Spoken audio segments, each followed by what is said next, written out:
Who am I? What is the meaning of life? Is there a God? If so, what's he like or she like, and so on? Or is it personal or impersonal?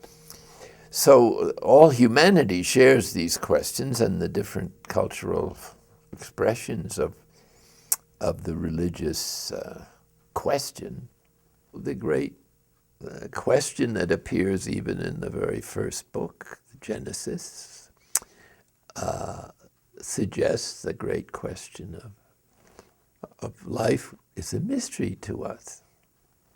The consciousness of humans and its physiological basis in a brain with the neocortex enables the possessor to have the capacity to know God by way of relationship, if not by way of definition, and to know oneself through the experience of human development and human relationships and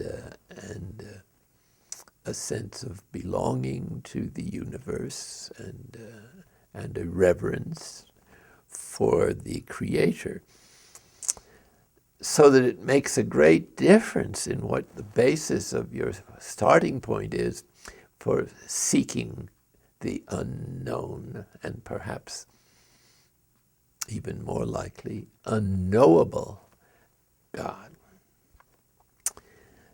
The ground of being, which is the source of our being and everything in the universe, is a living being.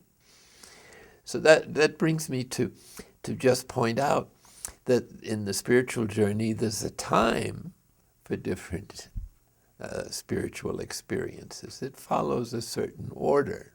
It's not entirely chaotic, although we may experience certain parts of it as that way. But as the spiritual life involves, there's a time for ritual, and that is external, and for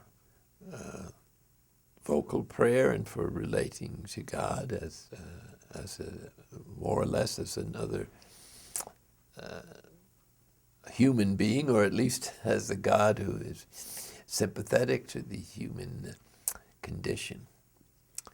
There's a time, in other words, for a fairly exoteric, that is, a fairly external observance, which seems to involve a great many of the people who identify with the religion. In other words, they fulfill a certain external demands without understanding what's involved in to come. So it's only when the journey externals begin to be interiorized by whatever means, and there are many, that they may then experience a great devotion to the saints, and the communion of saints is prominent, and they look for help from departed beloveds or from saints and sages.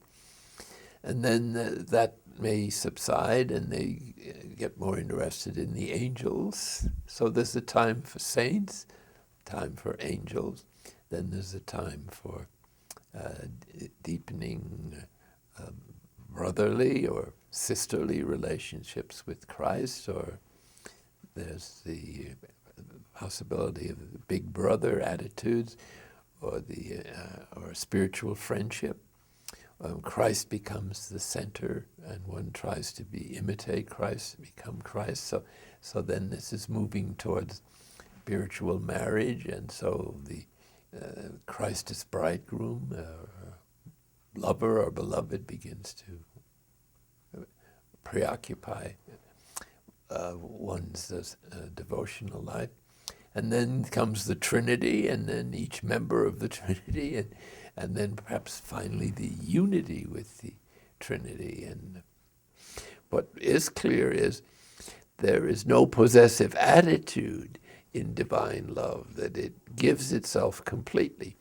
And in the Trinity, this is delightful. This is what beatitude is, because it's a love beyond any love that we can imagine. It's a love that is totally and actually and really being given all the time. So it's like an enormous river of divine love that is flowing among the members of the Trinity forever, and nothing more delightful than to have and to give away and to receive again this infinite agape, the pure love of God, which is totally non-possessive.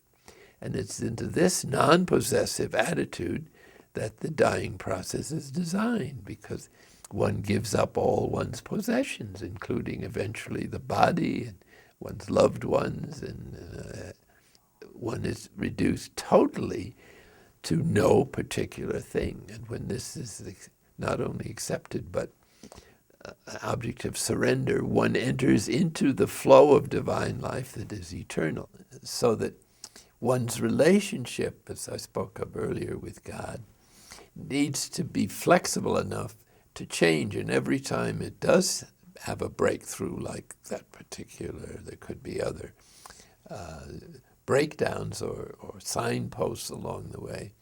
At some point, the need or the importance of one of the other relationships is absorbed into a further or higher penetration into the mystery of the ultimate reality.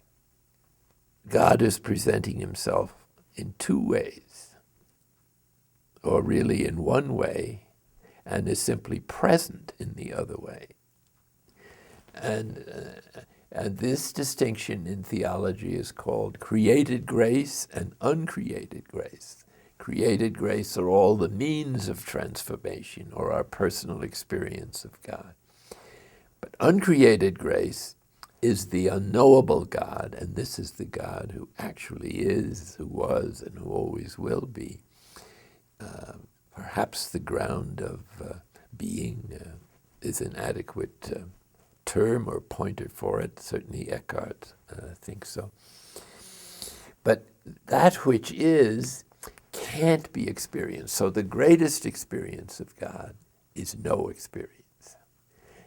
Not because it isn't an experience, but because there's no faculties in us that are commensurating it to experiencing it. Yet, in a sense, it is known through faith, so that and it's known as unknowable. So it's the consent to the withdrawal even of our other relationships to God that constitutes the unity of God, that sees God in everything, and indeed sees that in a sense, ultimately, everything is God, or there is no other. The words mysterium tremendum that I think come from Rudolf Otto expresses it kind of well. It's mysterium tremendum et fascinans, which is the Latin for the tremendous mystery, or the overwhelming mystery, or the mystery that can't be penetrated, or the unknowable mystery, is also utterly fascinating and desirable and deep in human nature, in spite of its clutter of other purposes in life, is never quite satisfied without developing that relationship. So mysterium tremendum is a factor, you might say, in the process of surrender. Surrender to a mystery that is not understandable to us, but that seems to be calling us or determined to share with us the beauty, goodness, freedom, compassion, forgiveness of God as something totally gratuitous. So the whole approach to God up to that point has to go through a 180-degree shift, where we thought of ourselves perhaps as pursuing God or seeking God, and we needed to, in some ways, just to open to this deeper dimension beyond reason. So we had to exhaust what possibilities of knowing God that reason can provide, a lot with the help of religion and symbols that enable God to peep, you might say, or to slip through the cracks of words or symbols or gestures, and to give us the sense that there's more to this than meets the eye. So it's the eye of faith that is the seeing eye, you might say, that penetrates the senses and events and sees God in everything. In other words, it sees not just the particular particle, so to speak, but it sees the source of the particle which resides there at the same time. So God is both distinct and indistinct at the same moment with everything, and that includes ourselves. So faith is what relates to the experience of God in some way. Belief systems refer to the way that faith is explained in a rational way so that it can be grasped by people who don't have the actual relationship with God as yet, but who are open to it and who are developing through some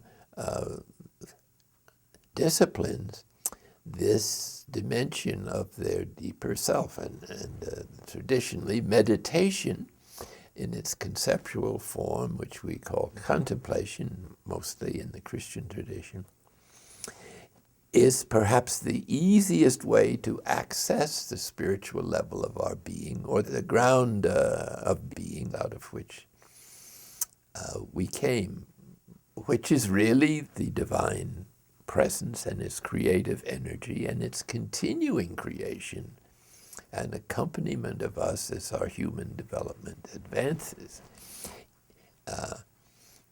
Intervening, you might say, or from another perspective, cultivating from God's side this relationship which moves from acquaintanceship to friendship to union, as in human relationships of developing friendship.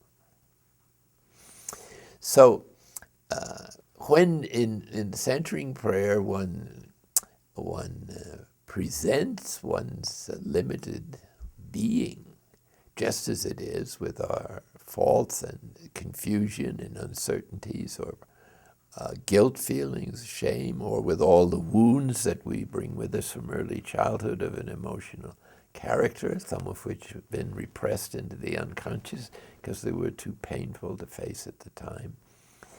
The divine presence begins to emerge from time to time in ways that are proportionate to the person's present capacity to handle such relationships. For instance, the mysterium tremendum is not easily experienced in its fullness without a physical as well as mental preparation, because the nervous system is used to a certain level of this energy, and when it suddenly moves to some kind of theophany of God, it could be blown away. And in fact, if you get the full blast, you would be reduced to a grease spot.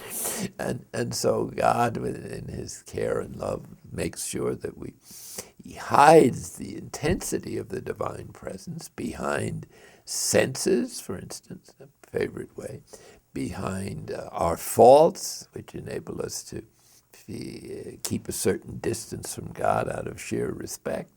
We don't want to appear before God with all the things in us that we feel are opposite from God. And so everything is so carefully balanced that as life goes on, we can experience more and more segments or chunks, if you want, or presences or levels of relationship,